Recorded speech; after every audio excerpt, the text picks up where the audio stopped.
Jose Mourinho. Ancelotti on course to do what Mourinho couldn't do and claim the League Cup, or excuse me, the FA Cup and Barclays Premier League double here. How are these sides different?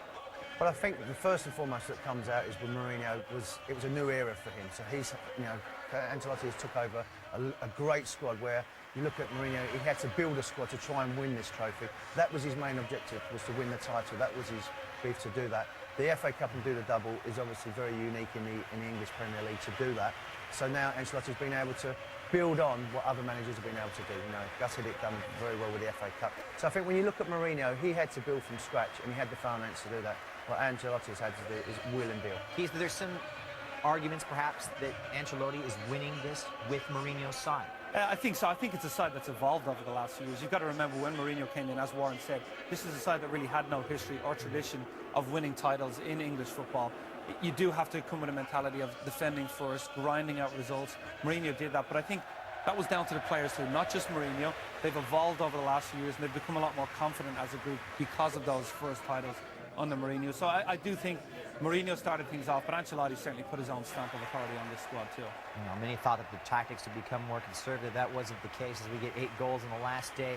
The defending for Chelsea, they've had players come in and out. John Terry going through a dip of form, but overall he has to be pleased. Delighted. I'm delighted for someone like Ray Wilkins as well. He's been there from day one in the 60s, a youngest captain there. He went in there. What was his role going to be doing? His was working with the midfield players, working with the movement. So delighted for everybody Webster. at Chelsea. There's Nick Webster. I mean, it's a great achievement because defensive-minded, they have lost a lot of goals from set pieces, but it's all about today. It's all about, this is what you work hard for pre-season, the Novembers, the Decembers, the January, when it's a Tuesday night, going to Bolton, Birmingham, trying to win them games, and the fans are expecting now this, and it's a great moment for everybody at Stamford Bridge. Let's talk individually here. John Terry, the scandal with Wayne Bridge earlier this year. This has to be really a lot of vindication for the Chelsea captain. Yeah, I think, this is for John Terry to get away from the private life, to get away from all of those problems and go out on the field and be able to play week in, week out. And give John Terry a lot of credit because he has done that. He's handled himself well, even with some difficult questions after the game today. And I think privately he'll be just a huge sigh of relief to get on with this win and then move on to the World Cup. He'll be waiting there and that kind of thing. Just give me the trophy. I've been waiting for 10 months. Just give me that trophy so I can go and celebrate. And like Keith said, all the frustration, all the heartache that he's had this season to go out there, and he's judged on winning trophies. He's a captain on and off the field, and he's obviously let himself down privately. But it's about today. It's about what they've achieved over the last 38 games.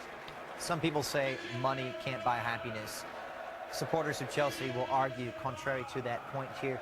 Is the strength of Chelsea in their overall depth in comparison to the other members of the so-called Big Four? Yeah, I think it is. I think that another concern now for me is that Didier Drogba, another year older, Lampard, another year, Ballack, another year older. So I just now, they've got to start freshening it up with world-class players. I think what teams in the past have been able to do, Keith, is when they're going well, is start building again for the future, and that's what they've got to start doing. Well, it is.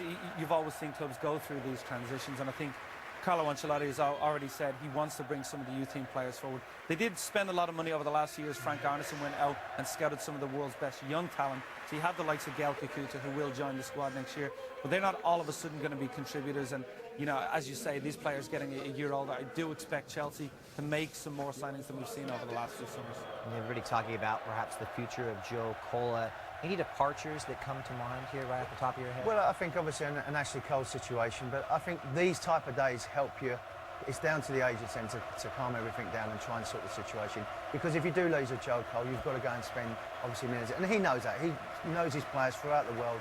He's vastly experienced. He seems a tremendous guy. Everybody I speak to back in the UK said he's a gentleman. The fans love him. The players love playing for him. And it's a bright future now for Chelsea. Carlo Ancelotti having success everywhere in his first year in charge.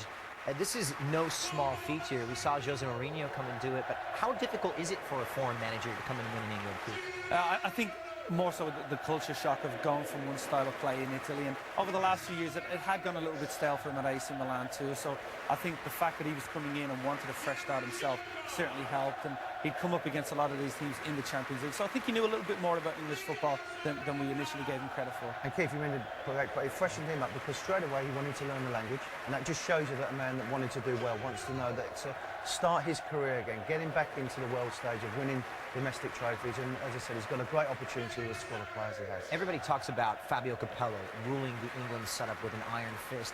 Would you put Carlo Ancelotti, a manager, in the same vein? No, I think he's realistic. I think he's more of a thinker and a philosopher rather than an iron fist. You do it my way. I think that he's obviously got a still way about him, but it's more about, you know, doing it the right way, being realistic with his players, expecting them, and like we've heard before with a lot of Chelsea players, treating them like men. Yeah. You know, treating them like men. Some of them, two of them have let them down this season. They haven't acted like men. But out of the squad that he's got, you know, it's all about what they're doing today and picking a trophy up. I think it's easier, Warren, to rule with an iron fist when you have a squad for just a couple of weeks, every few months, like Fabio Capello has. You need everyone's attention, you need the focus. But when you're over the year, it's more like a family. You have to deal with these decisions. And, you know, Ancelotti did deal with the decisions correctly with John Terry and with Ashley Cole. It's great, he moved along and he handled it behind the scenes, and they've won. And it's more remarkable when you look at these lists of injured players. We know about the depth, but players like Michael Essien, John Obi Mikel, Ricardo Carvalho, they're not easy to replace no matter how much money you have. Yeah, and Ashley Cole was out for large parts of this season, so you know they've had to do that, but that's why they've got the squad. That's why they've spent millions as well, and another one for Balak to go in with his others. And what about his future? I think it could, as I said, it could be the end of an era for one or two of these players. I don't necessarily think it's going to be wholesale changes, but the three musketeers at the end there, you know, the best three players on the field for Chelsea this season, and so much rely on them, and they thrive on the attention. I know you're a big Frank Lampard fan. Keith's a big supporter as well. Who do you think is Chelsea's player of the season? For me, it's Lampard. I think he was the one that really got them through the trying times with all the issues with John Terry, with Ashley Cole. Lampard quietly went around his business and, I mean, scoring over 20 goals again from midfield. He is the leader. Drogba right up there, but for me, Frank Lampard. Yeah, I think also, and remember Didier Drogba went off to the African nations, but not only his goals, not only obviously his prestige, but a great credit, role model to everybody. And Frank Lampard, the first English midfielder this season. Just watch his reaction. When he does this, just watch it. Sweet redemption here for John Terry. He said he had to sit by for 3 seasons and watch United hoist the trophy. Today, the trophy is Chelsea's. They are the 2009-2010 Barclays Premier League champions.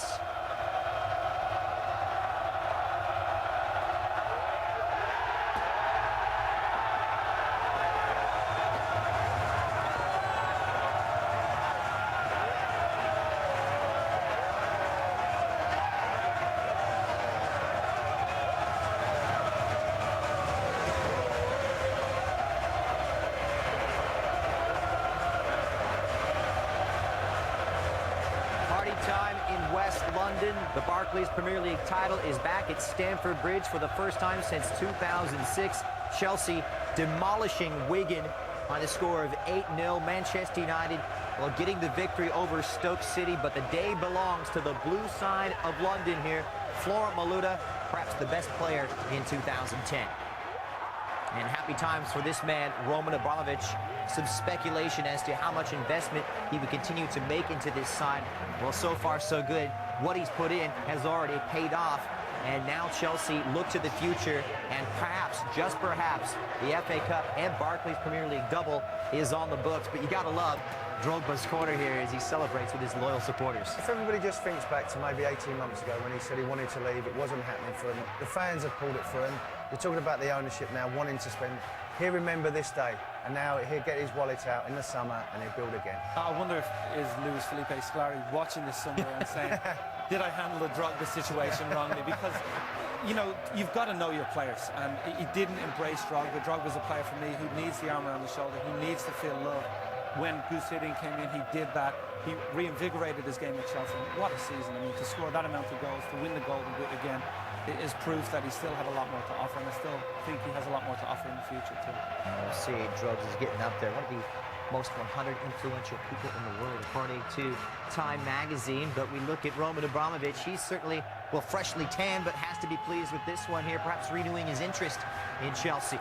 And he should take a lot of credit as well, I think the owner, because he did build this. And as Keith rightly said before, you know, they had won the FA Cup under Bullitt, and Vialli had done reasonably well, but not at this level where they're one of the top 8 teams in Europe. we look at some of these young players, certainly the bar has been raised. Any of these young players, perhaps, I mean, that's putting a lot of expectations on these young guys coming through, like